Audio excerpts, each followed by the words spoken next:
This is Women in Music with Gfire Podcast, episode number 34 with singer-songwriter Emma G.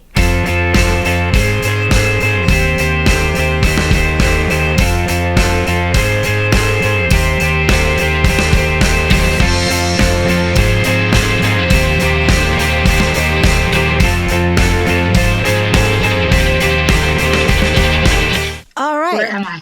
I'm so sorry. Your email didn't come through until literally 30 seconds ago. Oh my gosh. So okay. It's not Zoom. It's my email is being funky. But anyways, great to meet you. How are you? It's nice to meet you as well. I just watched your video for, Rise from the Ashes, correct? Yes. Okay, cool. And is that shot in your apartment or house? It is in my apartment. Yes. Awesome. We tried to do something a little bit different. I wanted a one-shot video, which is a concept I've been playing around with a lot lately. But this entire album is just incredibly vulnerable and very raw and real. So I wanted the video to express the same thing, like no makeup. Emma is just in her apartment hugging her teddy bear. And whose little kid? My neighbor's grandson. Okay. I'm like, I don't think it's her kid. No. He's a displaced youth. So he's been spending some time with his grandmother, but he's a child through the system at the moment. So, which is one of the reasons why the messaging is really important for me. Yeah, I noticed that. I'm like, you're kind of one of those combination artists where it feels like it's equally important for the song as it is the message. Is that correct? Yes, 1,000%. Okay, 1,000%. That's because I've had at least one other woman on here that her big cause was the kids at the border, and yours is more kids that are homeless or not getting taken care of. My cause is it's not that. It's overcoming trauma. Okay, just in general, overcoming trauma. Yeah. Okay. Yeah. Well, cool. Let's rewind a bit. Where I know you're originally from New Zealand, right? Yes. Okay. Originally from a tiny ass town on the west coast of the North Island. And when did you move to America? Back May 2015 May 2015. Okay, and how did you get to stay here? So my mother is originally from Pennsylvania, from Erie. Oh. And so I was blessed to be, while I was born in New Zealand and raised in New Zealand, I was born with dual citizenship. So when, I stayed in New Zealand longer than I should have, unfortunately. But when I decided to get the courage up to make the leap and, get to know my family and try and use my, do something with my music, beyond playing drunken bar scenes. we like to drink in New Zealand. So I've heard. Yeah. But, it was important for me to come here, push the glass ceiling a little bit and get to know my family and get to know the country my mother grew up in. She's a white American woman. She grew up in, Erie, of all places, which is very, very different to Washington, D.C., where I now live. But, my family live in Iowa. My family live in Pennsylvania. My family live in New York. My family live in Los Angeles. So, for me, moving here was not just about career. It was about getting to know my roots. We have a saying in New Zealand that you don't know where you're going unless you know where you come from. And so for me, learning more about my family was integral, and knowing more about how I want to show up for the world. And how did you choose Washington, D.C. to settle? That is a great question. I believe that the gods and goddesses really put their hand in the mix. I initially planned to move to Los Angeles, where my Persian family live. Mm-hmm. And but before I made that move, I got a job in Massachusetts working as an outdoor hiking instructor at a girls' camp. I come from a history of, working with young people. I started teaching when I was 17 years old. And I've just always been very passionate about feeding the minds of young people, and really building a resilient next generation, right? So, I got this job. I went to Massachusetts. While there, I fell in love with, American culture, and got a second job working as an outdoor science education teacher in Connecticut. But between those two jobs, I had 10 days off. So a girlfriend of mine who also worked between both of those jobs took me on a road trip to Indiana. And on the way to Indiana, we broke down in New York State and ended up in Rockville, Maryland, which is, a 30-minute drive from Washington, D.C. And so I had my guitar with me, decided, okay, let's just go and hang out in D.C. for a minute. I'll go and try my hand at street performance, and met some phenomenally crazy, wonderful, scary human beings. And I don't know, the world was just like, my gut was telling me this is where I need to be. So I made the leap in November 2015, and it has been the best decision I've ever made. Excuse my cat, she's just joining us for this interview. Random tale here. I was like, I'm pretty sure that's a cat. Yes, I haven't got any furry limbs myself, but that's maybe. A relief. Oh goodness. Well, that's really interesting, because that's generally not a music sort of place to go to.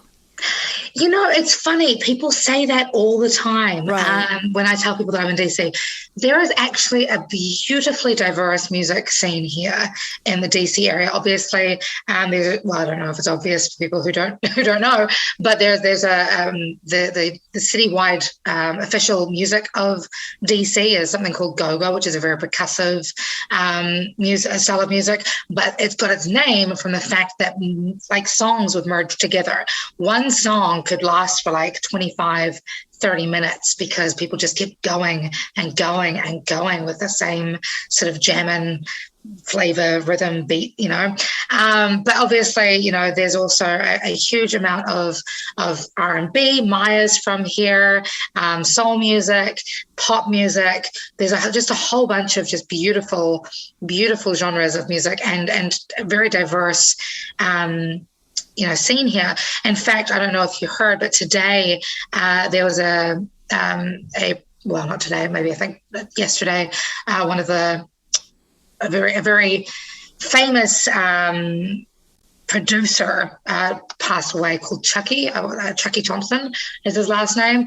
He was the one who discovered Mary J. Blige, and so there's a lot of things that happen in DC. Right. We just apparently give all the credit to Atlanta, LA, and New York, and right. Of course, what's the other place, the country music capital? Nashville, yes. Although I'm in Austin, Texas, so I came here, the live music capital of the world, because it just seemed like a good place to be a singer-songwriter.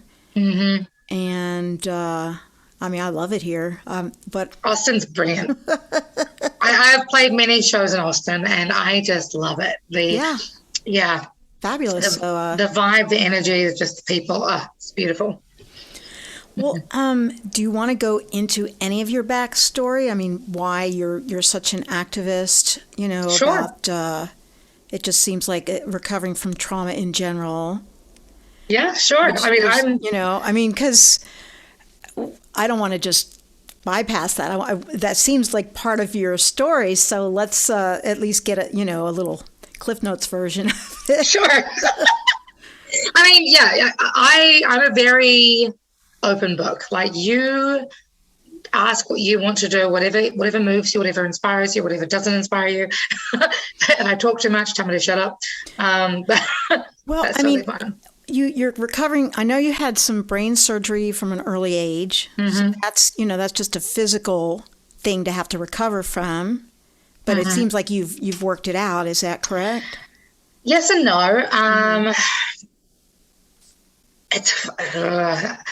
So I'm finding, and literally the timing of this question is beautiful. Okay. Because a lot of my other trauma, having been abused multiple times in my life, having lost people to suicide, having been a drug addict for a minute, and in amongst these really horrific experiences, the brain trauma has actually stifled a lot of the memories that I have. And so it actually plays into a lot of my emotional healing around being a woman of color in America, being just, somebody who's as blessed as I am, because obviously survivor's guilt and just existing comes with its trauma enough. So, so it all cross correlates, I think. Okay. Well, yeah. Do you work through this with a therapist? Are you on antidepressants? Any of that No. kind of? No. So you're just working through it with a therapist, and you don't take any medicine or anything. Music is my medicine, baby. Okay. And then was it a family sort of abuse, or was it boyfriends, or just? Multiple. I was first sexually assaulted when I was 5 years old. I was first raped when I was 12. I was raped again by my uncle when I was 15. Oh, it is some of it is familiar then. Yes. Oh, wow. And then other. I was out of home for a while, and that culminated as a very dark period of time that my brain has definitely blocked out a whole bunch. Right. Where, again, I wasn't in contact with the best kinds of humans. Okay. Shall we say? Yeah. Yeah. So it sounds like you left that all in New Zealand. Yes. I mean, fortunately. Fortunately, I have had one not good experience here with an ex-partner. But again, this is part of my journey, I think I needed to, you can't appreciate the light when you haven't experienced the darkness. So I think it was my slingshot, right? It was the final straw of my slingshot, right, final pull to help me move forward. Right, so you don't have to repeat the past. Nope. And so the song Rise from the Ashes, do you want to talk a little bit about our song today? Yeah, we can do that. Totally. Okay. Was this referencing any particular incident, or is it just a general philosophy? So Rise from the Ashes was part of my Write a Song a Day challenge that I did in February. Last year. Is that a challenge you set up for yourself? Or, okay, it's just like, I'm going to write a song every day. I'm a little bit ridiculous. I say I say with love, self-love for the win, but I'm a little ridiculous in the way that I set myself goals, and then I do not stop until I've achieved said goal. So last year, obviously the pandemic hit and rocked the world. And I had, ironically, coincidentally rather, I had just before the pandemic hit, I'd established a new part of my business called Empowerment Through Music, using songwriting and music to help teenagers discover, step into, and elevate their voices through, overcoming struggles and trauma of their own, using songwriting and music, and how the healing powers of what that can bring. But, in amongst working with these young people, as we all know, can be taxing on our own psyches. And so my Write a Song a Day challenge was born from that. It was like, okay, I'm giving my all to these young people and helping them shape and grow and develop and heal themselves.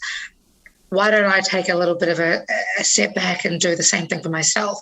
So I set myself a Write a Song a Day challenge for the month of February. I ended up going for 30 days straight, and Rise from the Ashes was one of those songs. And this was February of this year, 2021? Yes. Okay, so you just went on this kind of writing rampage. Okay. Yep. And then decided to release how many songs? Like 13? 13 songs from the album, made it to the album. Okay. And then from the album, I decided, screw it, I'm going to film the process while we're recording it. So we can talk about the healing powers of music. We can talk about how therapeutic songs are, especially when you allow yourself to be in alignment, to speak your truth, to be brave enough to step into those scary, dark, vulnerable places of yourself, and then write them into song. And obviously, I don't think I understood the magnitude of what I was doing at the time, because Rise from the Ashes was a title given to me from one of my close other musician friends, Stephanie Matthias. And Stephanie was like, I want you to write a song about a phoenix rising from the ashes because the world's on fire right now. How are we going to, George Floyd was happening, and we were still feeling all these, ramifications from the last 4 years. And, just there's a whole bunch of things that we need to heal from. So can you write the song Rise from the Ashes? And I was like, okay, cool. Now, 6 months later, I'm looking at this song and the album and thinking, holy crap. Like, I wasn't ready for what I was writing at the time. Mm-hmm. The things that I was putting on paper, the things that I was putting to melody on the Born in Crisis album were such big topics, such deep explorations of my past and of my own inner wounds that I hadn't even really given the time of day to recognizing what those parts of myself were. So we talk about childhood trauma, we talk about past experiences of my own life, having, brain surgery and abuse and assault and losing friends to suicide and things.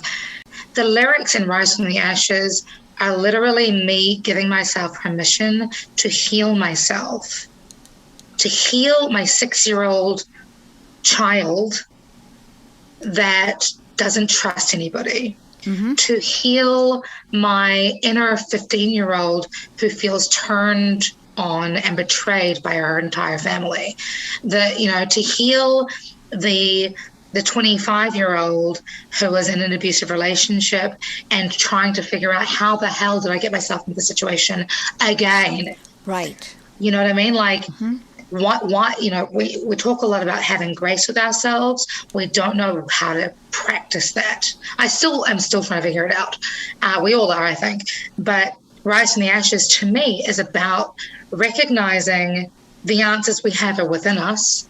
We just need to allow ourselves to be still and brave enough to listen. On that note, I'm going to play the song for our listeners. Okay.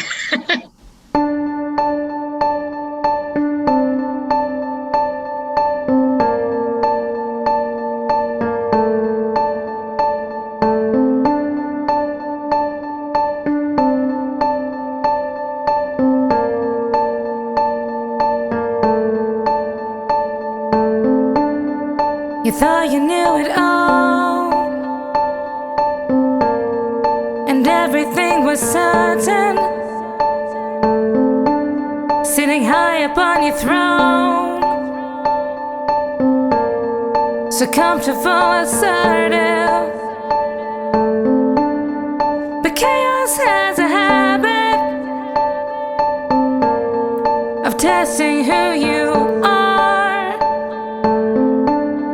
Submissive or a savage, timid or a star, we rise up now. Let the flames lick the wounds of the past. Burn it to the ground, burn it to the ground. We rise up now. Let the change be the truth that will last. Burn it to the ground, burn it to the ground, and we rise from the ashes.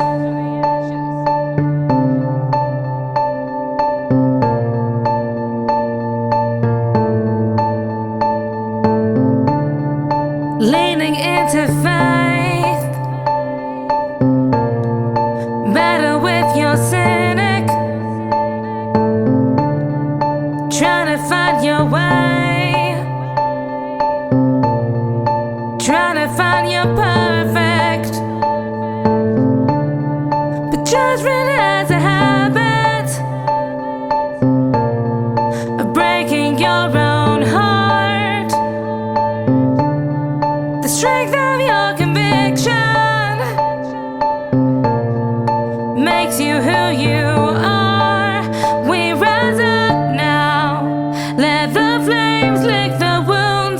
the past.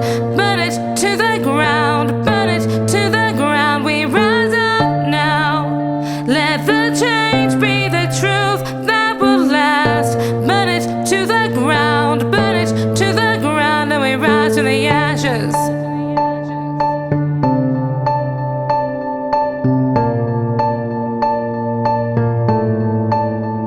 We rise from the ashes.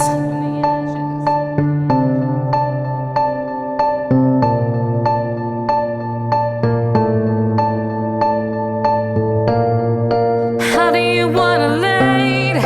Change is a given. Decision is the key. We rise from the ashes. We rise up now. Let the flames lick the wounds of the past.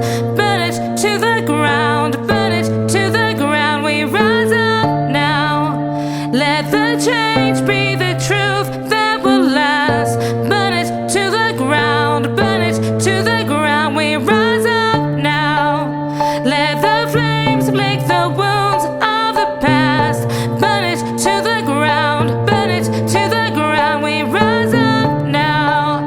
Let the change be the truth that will last. Burn it to the ground. Burn it to the ground. And we rise from the ashes.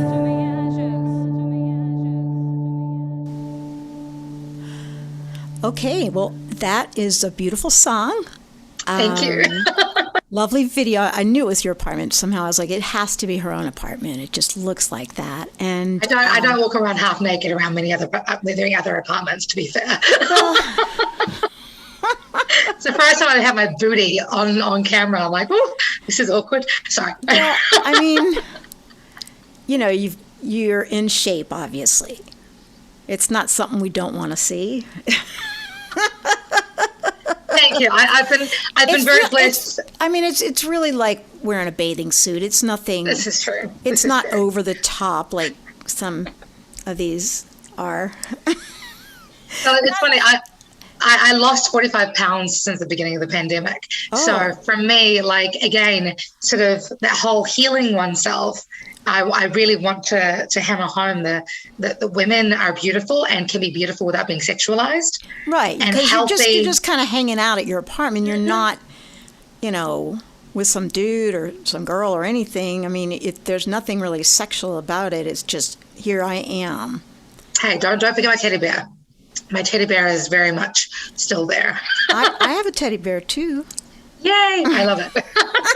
I'm like, oh, she's got a teddy bear. I have a teddy bear.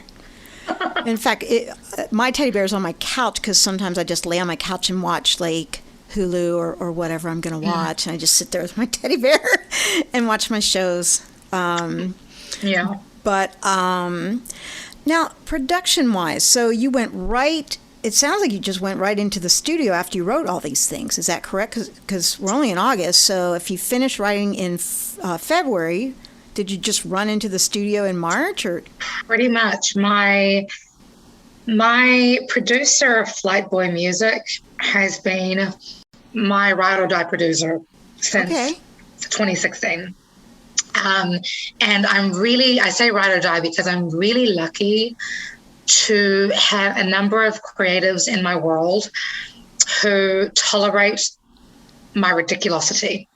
why don't we call it your artistry? Sure, my artistry, my ridiculous Give artistry. it a well, at least a slightly positive spin on that. So no, I don't view ridiculosity as a negative thing at all. Oh, okay. I think I talk a lot about waving my freak flag proudly, and I literally mean that. I think we often put so much negativity towards these words that I'm like, actually, no, I'm ridiculous and proudly so. Like, you can either shape up or ship out. Like, join me or get out of my way type thing. Right. But so I wrote these songs, finished up on the 28th of February and ended up, I think we were in the studio on the 2nd or 3rd of March. Okay, and then how did you figure out the arrangements, or your producer just said, hey, we're going to have this, what do you have, a piano player in there? Nope, that's all me. It's all you. Okay. I play the piano, I play the guitar. Flight is really good at sort of elevating my sound some. So he might add some trinkets, but it's pretty much this album Right. is 95% me. Okay. Yeah. And then you recorded in D.C. apparently. Actually, in Glen Oak, Baltimore. In Baltimore, which is where Yes. I'm originally from Baltimore. Oh, no way. Okay. Yes. I love Baltimore. Yeah, Baltimore's a great it's, place. it's a cool place to be from. It's certainly historical, that's for sure. Yes, it's historical. All right, so you went up to Baltimore and recorded 13 songs. In one day. In Yep. one day. Okay. Yes. 13 songs in one day? Yeah. I'm ridiculous. I tell you. Okay, you just slammed them out. Okay, Yeah, got it. yeah. And coaxed Gene Sizemore, my filmmaker friend, to join us in the studio, and he filmed the entire recording session. The interactions between me and my percussionist Joey, who also does a little bit of the bass on the album, and then obviously with Flight as well. And so we documented the process and recorded the process, and then created this documentary film as well as the accompanying album. And you just put the album on what? Spotify, iTunes, that sort of thing? Yep, it's been out on Bandcamp for about a month and a half. Okay. But it just launched onto Spotify and iTunes and Deezer and all that last week. Did you make any hard copies, any CDs or vinyl, or?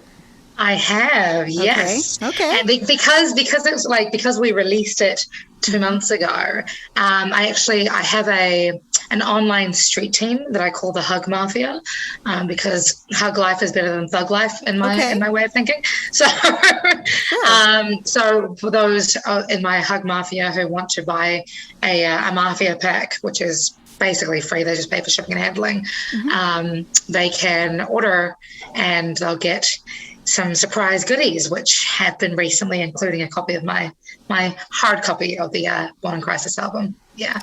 On CD. Mm-hmm. Okay, great. Yeah. And you also have a T-shirt line or something that. Yes. Okay. So yeah, I mean, this is what I mean. I like go hard or go home, right? And so going hard. I don't. Well, we saw you in your home going hard, so I guess it's not really an either or. It's a both. Go hard at home. Oh, I see you. Yeah. So yeah. Yeah, there's a phenomenal company based out of Atlanta, Georgia, called OHAP5, which stands for Operation Health Awareness Program. Okay. And their slogan is "Take 5 minutes a day to do something positive." Okay. And they've been following me for a while, I think, because of my recent fitness regime and my. I'm sorry, your what? Health and fitness regime. Okay. Right. Have you been showing that on YouTube or TikTok or Instagram and mostly Instagram and so Facebook. Instagram stories, you're kind of showing how you lost the weight and toned up and that sort of thing. Yeah. As well as the fact that I'm really lucky that my partner he runs a self-defense school in Chevy Chase, Maryland. Okay. So with his good influence and my ridiculosity, we just go hard. So anyways, OHAP5 reached out to me and started sending me merch to wear and promote their brand. And I approached them a couple of months back and I said, hey, look, I've got this new album coming out. I would love to again find another company who can join me on my mission to promoting health awareness for women and sort of differentiating between how we often get sexualized for looking some type of way. And I want to rewrite the narrative and just be like, actually, we're just beautiful and strong and powerful. And it just is. It doesn't mean we're here to invite unwanted attention. We just are existing in our authentic selves because this is who we are, right?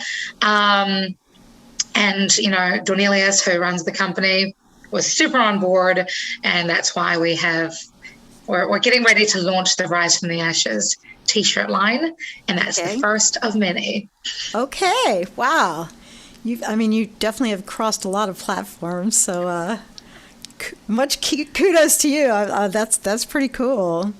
Thank you. The little kid was wearing something. What did he have on? His T-shirt was, I think, like the coolest Big Brother. He was, or the coolest kid, or something like that. It wasn't. Unfortunately, that wasn't affiliated with OHAP 5. But okay, I was like, is the kid involved too with the marketing? Okay, that's fine. No, that's fine. No, he's just a dope little kid who I managed to help a couple of months back during a fire alarm at 1:00 in the morning. The kids came rushing out of the apartment, unsure what to do, and now I'm like their big sister. Aw, that's really cute. That was sort of an offshoot here. So, did you send it anywhere to be mastered, or? No, Flight did all that for me. They just do the whole thing. Yeah. Okay. Yeah. Okay. And Flight's based in D.C. He's in Baltimore. Baltimore. Okay. Yes. Okay. Gotcha. Yes. All right. So we got this all set up, and then you're launching, and you've got obviously the promotion team. Matt got a hold of me. How did you find Matt?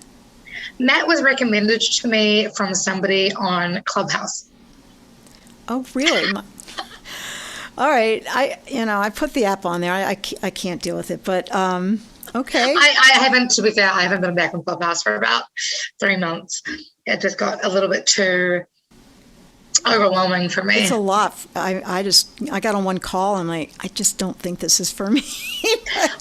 And it's fascinating. Like some of it can be really powerful and really positive, and some of it is just like OTT too much. And I know that I can be too much for people.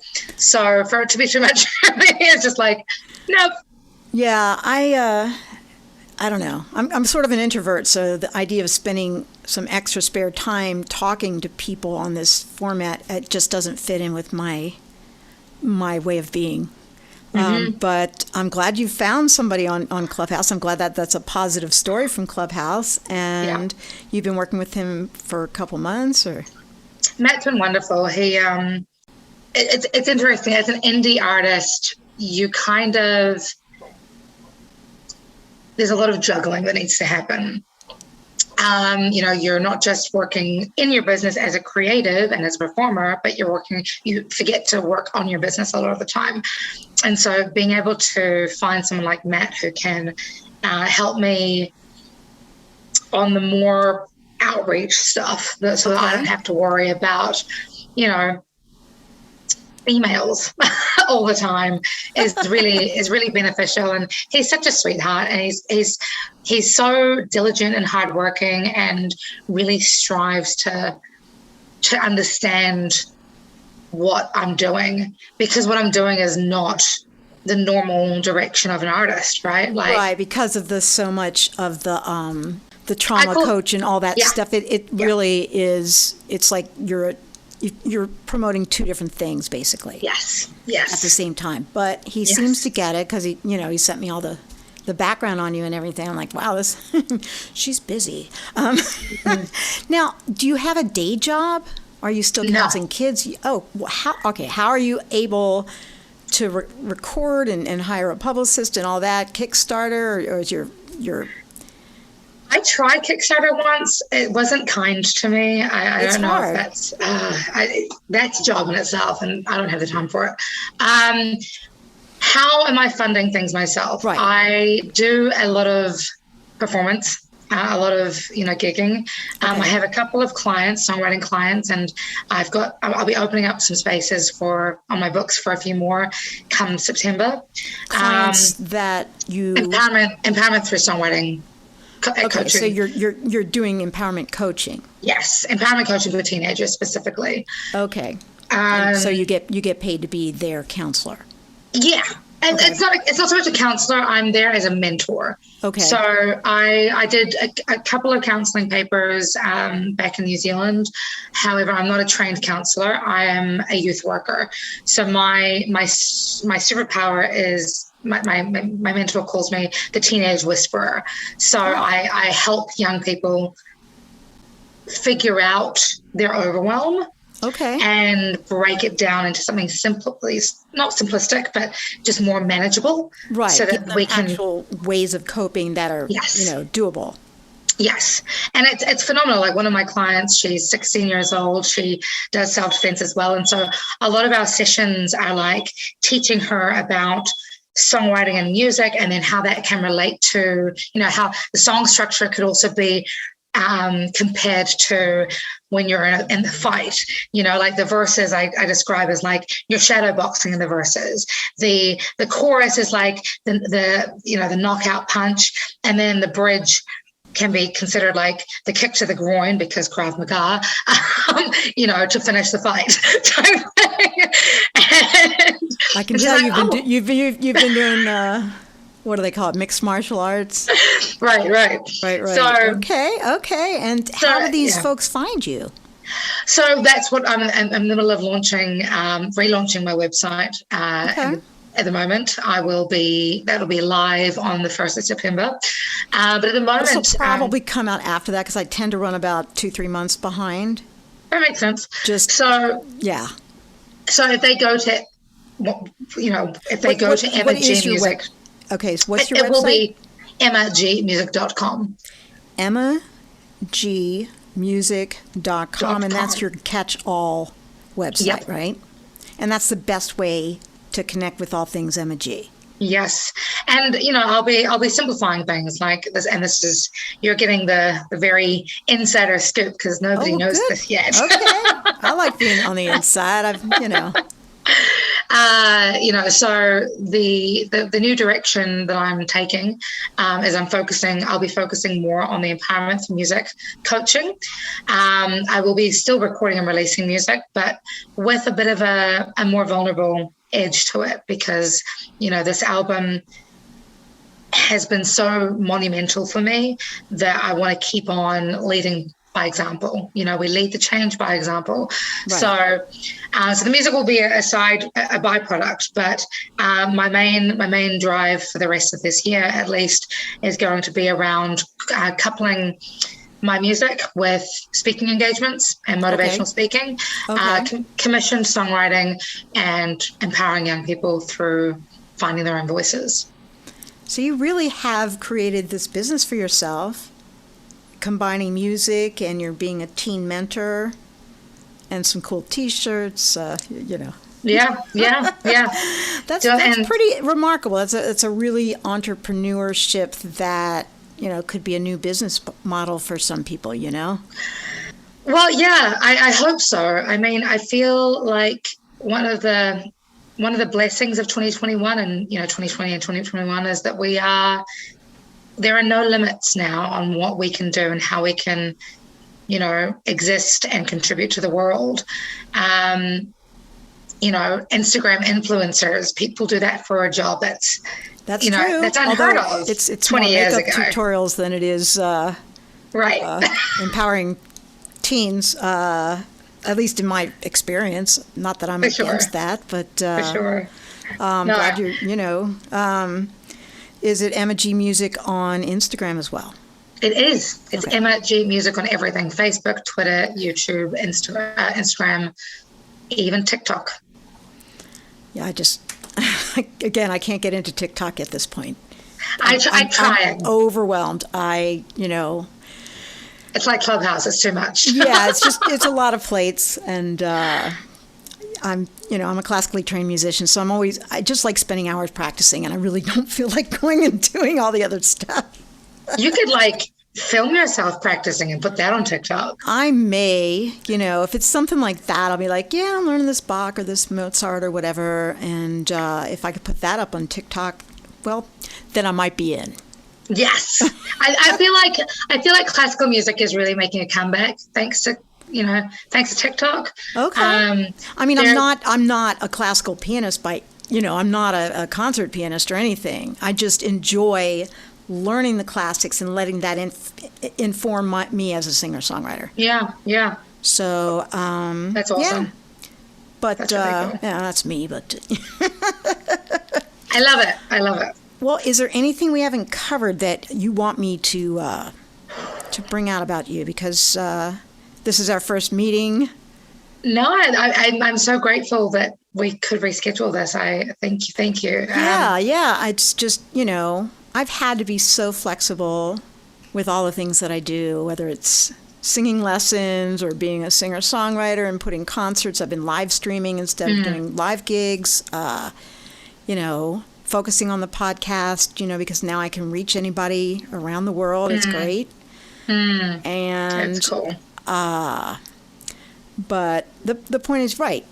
Now's a good time to do things we maybe didn't have time for before. Not just time for, but like there's just so much opportunity these days that didn't exist before. And it was one of the things that my partner was saying is both a blessing and a curse, this new space, like nobody, I've done the research, nobody that I can find offers the kind of services that I'm building. Right. And that's, that again is your unique talent. Right. And plus your students will probably buy your album and wear your t-shirts and be like, this is my mentor. She's one of the cool things about it is that, for some of the young, songwriters, they don't want to record the songs that they're writing. They just want to write them and get them over and done with. And so sure, just as a therapy. Right. But they could potentially, register themselves as songwriters. I can perform the songs and then they can earn money from now on, and we've had a couple of, in fact, Sydney Witt, who's now she's going over to Liverpool to study at John Lennon's university, Leeds, over in Leeds, sorry. Leeds. And, so she's writing and recording and doing all kinds of phenomenal things and has started making money from just royalties online. There's just so many ways that we can be the writers of our own songs these days, like songs being the metaphor for life. Right. We don't have to keep living under this umbrella of be a doctor, a lawyer, or a housewife. Right.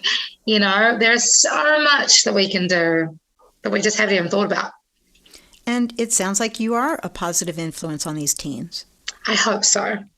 Goodness knows I've made enough mistakes in my teenage years, and I've been through the muck enough that I want to spare as many young people as possible and just remind them how incredible they are.